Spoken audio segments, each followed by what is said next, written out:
안녕하세요. 정성산TV입니다. 오늘 들려드릴 소식은 이재명 뒤집어졌다. 뿌려놓은 대장동에 넘어졌다 라는 소식입니다. 대장동 의혹 정권교체 벽 넘지 못한 이재명. 패인 어디에 있나 부동산 정책 실패 정치개혁 정권교체 벽 못 넘어. 이재명 더불어민주당 대통령 후보가 제20대 대통령 선거에서 높은 정권교체 여론이라는 불리한 여건에서 선전했으나 그 벽을 넘는 데 실패했다. 이재명 후보가 근소한 차이로 윤석열 국민의힘 대통령 후보에 밀린 것으로 나타나면서 패인이 어디에 있었는지 주목된다. 끝까지 따라붙은 대장동 개발 특혜 의혹과 정권교체라는 높은 분노의 담론이 부담으로 작동한 것으로 보인다. 유능한 행정가라는 이재명의 선거 캠페인도 그 한계를 넘지 못했다. 대장동 의혹의 벽 못 넘었나. 대장동 의혹은 이번 선거운동에서 이재명 후보를 끝까지 따라다녔다. 이 의혹은 경기도 성남 판교 대장지구 개발 사업으로 창출한 막대한 이익금을 김만배 전 머니투데이 부국장, 남욱 변호사, 정영학 회계사를 비롯한 화천대유 소유주들에 돌아가게 하는데 어떤 불법적 요소가 작동했느냐는 의혹이다. 당시 성남시장이던 이재명 후보가 이 개발 사업에 인허가를 했고 자신의 설계로 5,503억 원을 회수한 사업이라고 홍보해왔다. 그러나 성남도시개발공사 기획본부장이던 실세 유동규 씨가 뇌물과 배임 혐의로 구속 기소됐고 김만배 씨 등과 사전에 모의한 것 아니냐는 의심을 사는 녹취록들이 잇따라 공개됐다. 이재명 후보는 이 같은 과정을 전혀 몰랐고 김만배 씨도 몰랐다고 해명해왔으나 이 후보가 어디까지 관여돼 있는지 의심이 분명히 해소되지 않고 있다. 윤석열 대통령 후보와 국민의힘 등은 몸통이 이재명이라며 연일 공세를 폈다. 이에 반해 이재명 후보와 더불어민주당은 윤석열 후보가 대장동 사업 참여, 당시 부산저축은행 대출브로커 조우영 씨에 대해 부실 수사로 봐줬다는 의혹을 제기하며 대장동의 몸통은 윤석열이라고 반격해왔다. 또한 곽상도 전 의원의 아들이 화천대유에서 50억 원을 받는 등 돈 받은 이들이 구 국민의힘 관련 인사들인 것으로 나타나면서 이런 주장에 힘을 실었다. 하지만 대장동 개발 사업 자체에 대한 인허가 과정에 대한 수사와 연루된 인사들이 목숨을 끊은 일이 발생하면서 진상규명이 이루어져야 한다는 여론이 잦아들지 않았다. 배우자 리스크, 김건희의 주가 조작 의혹과 김혜경 법인카드. 두 후보에게 또 다른 방식으로 따라다닌 부인 리스크도 선거 막판의 뜨거운 쟁점이었으나 둘 다 부정적인 영향을 미쳐 상쇄된 것이 아니냐는 해석이 나온다. 윤석열 후보 부인 김건희 씨의 경우 허위 경력 의혹으로 지난해 12월 26일 사과회견까지 했다. 특히 김건희 씨의 도이치모터스 주가 조작 의혹은 막판까지 선거판을 달궜다. 문제는 이재명 후보의 부인 김혜경 씨는 법인카드 불법 사용 의혹이 터지면서 후보자 검증이 배우자 검증까지 확대되는 이례적인 선거가 됐다.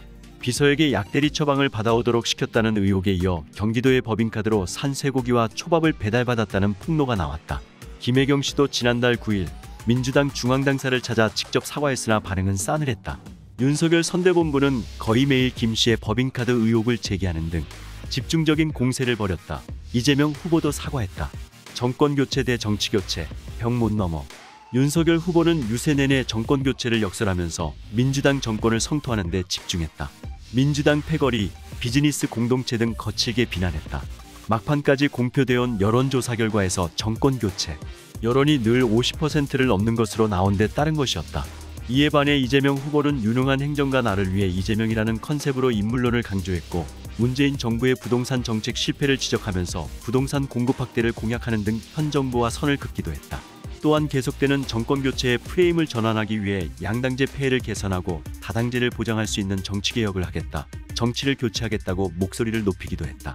그러나 총선 때 미래통합당 현 국민의힘에 맞서 위성정당 더불어시민당 을내세워 정의당 등 다른 소수정당의 성장을 막았고 박원순 오거돈 시장 성추행 사건 이후 후보를 내지 않겠다던 약속까지 깨고 억지로 후보를 내는 반정치개혁 행보를 벌여왔다는 지적을 받았다. 그러다 선거 막판에 상대 후보의 전략에 맞서기 위해 부랴부랴 만든 정치교체는 진정성이 없다는 시선도 나왔다. 결국 정권교체의 벽을 넘지는 못했다. 검찰총장 출신 정치신인까지 끌어들여 승리한 까닭. 무엇보다 이번 선거에서 검찰총장 출신의 정치신인이었던 윤석열 후보에도 180석에 가까운 의석을 가진 여당 후보가 패배했다는 것은 그동안의 민주진영에 대한 총체적 심판이라는 평가를 피하기 어렵다. 문재인 정부는 부동산 정책 실패에도 분명한 책임을 묻거나 근본적인 처방을 내놓지 못하고 있다. 민주당 역시 부동산 세제 완화 등 규제 완화와 공급 부양과 같은 정책 후퇴에 급급했다. 더구나 대장동 아파트 사업 특혜 의혹과 관련해 사업에 인허가를 했던 책임자가 대선 후보로 나온 점도 반감을 샀다. 조국 전 장관 사태에서 나타난 민주 인사들, 운동권 인사들의 내로남불, 언행불일치도 결국 부정적인 효과로 나타났다는 지적이다.